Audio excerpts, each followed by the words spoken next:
Esse é o nosso E aí, vamos sextar? Eu sou a Roberta Camargo e eu te encontro aqui toda sexta-feira pra gente rever sempre juntos com um convidado os principais conteúdos que foram ao ar nas redes sociais do canal Reload.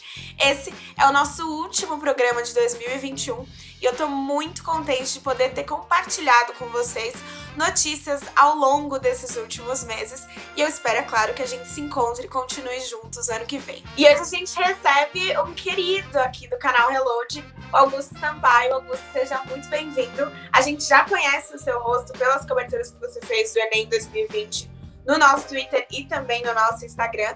E eu sei que você também é jornalista, né? Então, seja bem-vindo, conta um pouquinho mais sobre você e obrigada pela sua participação. Oi, Roberta, obrigado. É um prazer estar aqui no Reload mais uma vez, prazer a todo mundo. A primeira vez foi nas redes sociais, né, quando eu cobri o Enem 2020. Foi uma oportunidade muito bacana que aconteceu. Consegui compartilhar muita informação com os alunos que estavam fazendo a prova, né, em tempo real.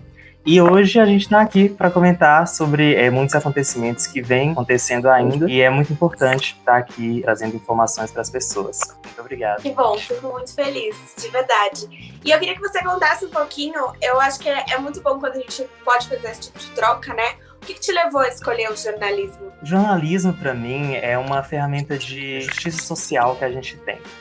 Eu acho que é uma das principais ferramentas que a gente tem, de alguma forma, de acabar com algumas mazelas ou brigar para que, pelo menos, elas sejam assim, mitigadas, né?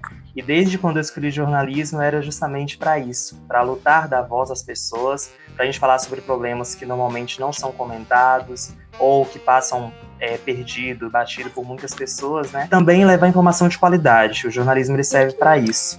Ainda mais num momento como esse que a gente vive, de fake news, de notícias que são assim muito desencontradas, né, que a gente precisa o tempo todo estar ali trabalhando justamente para trazer informação de qualidade às pessoas. Eu acho que é isso que me move, né, e o jornalismo vem assim transformando a minha vida também. Não só eu transformo a vida das pessoas com a informação, mas o jornalismo também me condiciona a cada dia. Ai, que demais, lindo. Fico emocionado porque eu também sou uma grande amante da profissão. Já pode começar, inclusive você falou sobre as informações que vez ou outras são desencontradas, né? Eu acho que na última semana a gente passou muito por essa situação, o Brasil, na real, né?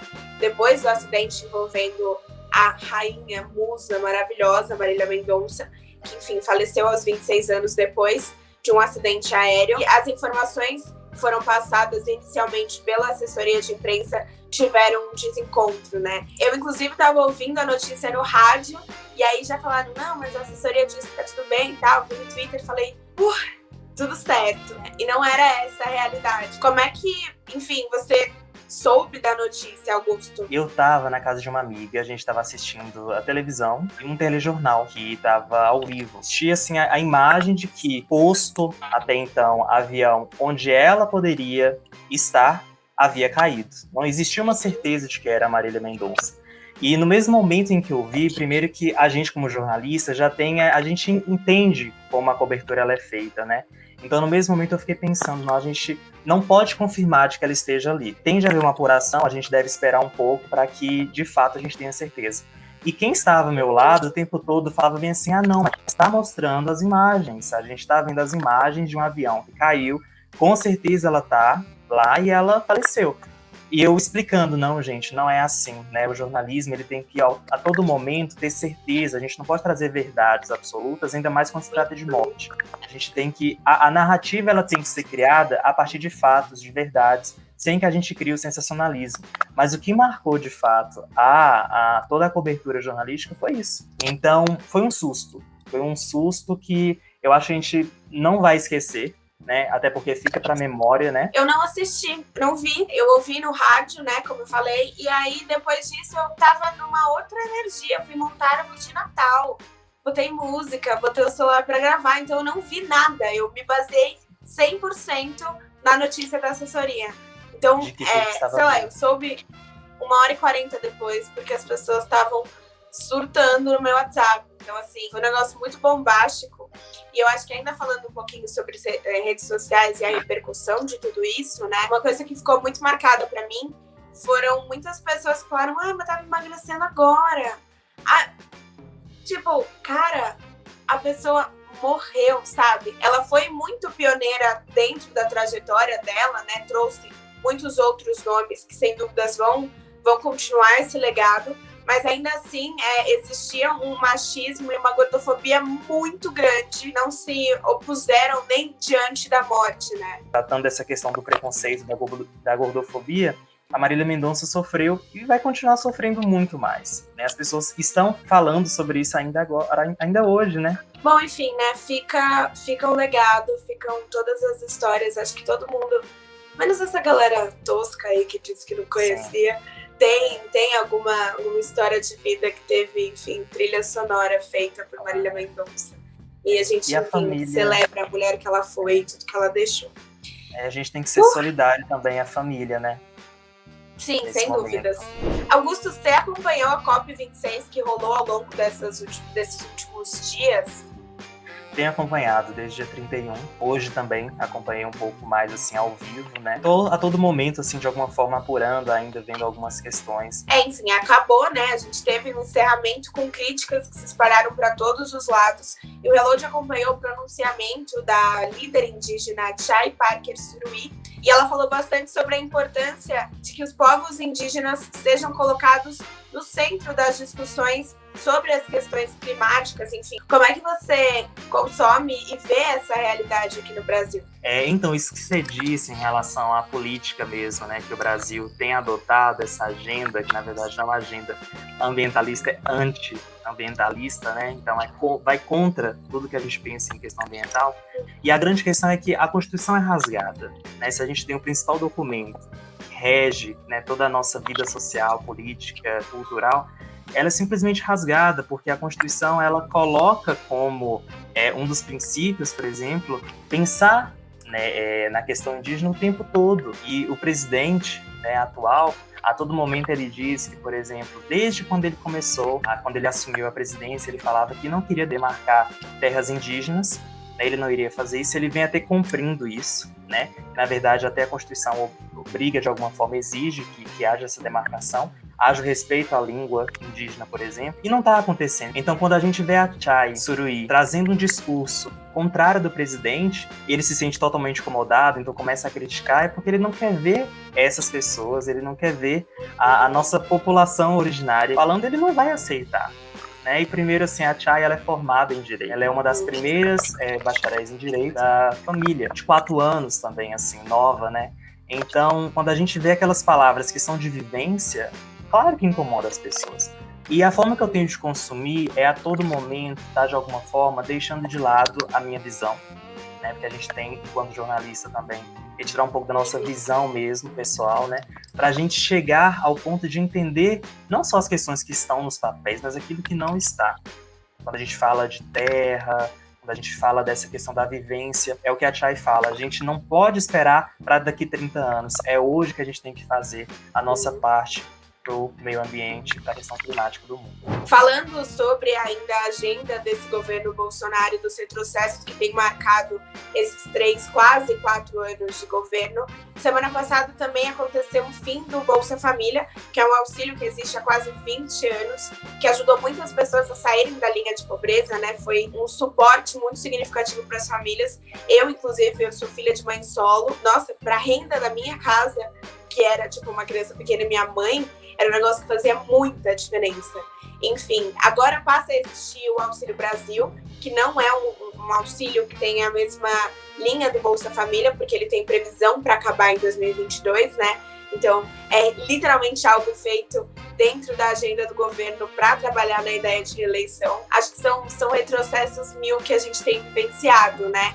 Para você, Augusto, todas essas pautas econômicas do governo tem jeito para o futuro? Assim, tipo, eu não consigo pensar o tempo que a gente vai levar para corrigir todas as coisas que estão acontecendo agora, né? Então, num cenário de aumento de pobreza, aumento de desemprego, falta de auxílio para a população, o básico tem sido cada vez mais raro, então é muito complexo. Como é que você, enfim, enxerga essa situação e quais são as suas perspectivas, pensando que finalmente ano que vem a gente volta novamente? Penso que o governo Bolsonaro ele nunca pensou em solução.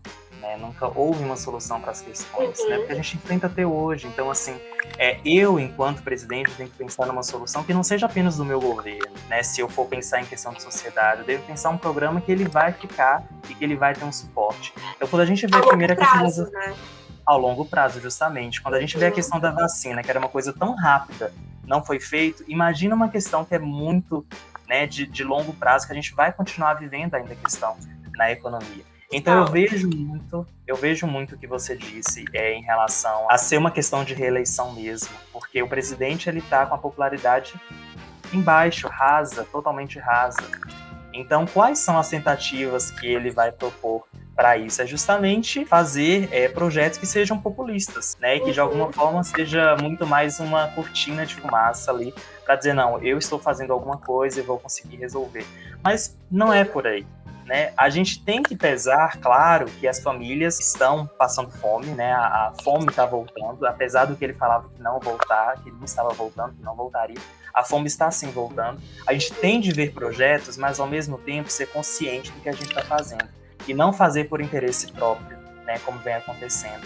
Então, quando você vê que exclui o Bolsa Família, que é um programa que tem nome, que tem história, que contribuiu para a vida de muitas pessoas, e você coloca um que tem uma finalidade lá no ano que vem, está tão próximo, né, não está longe, tipo, isso gera uma estabilidade nas próprias pessoas. Então, a gente pode até, sim, conseguir minimizar algumas questões, mas outras pessoas vão precisar depois. E eu acho que também a gente está vivendo um governo que se mantém pela desinformação, né?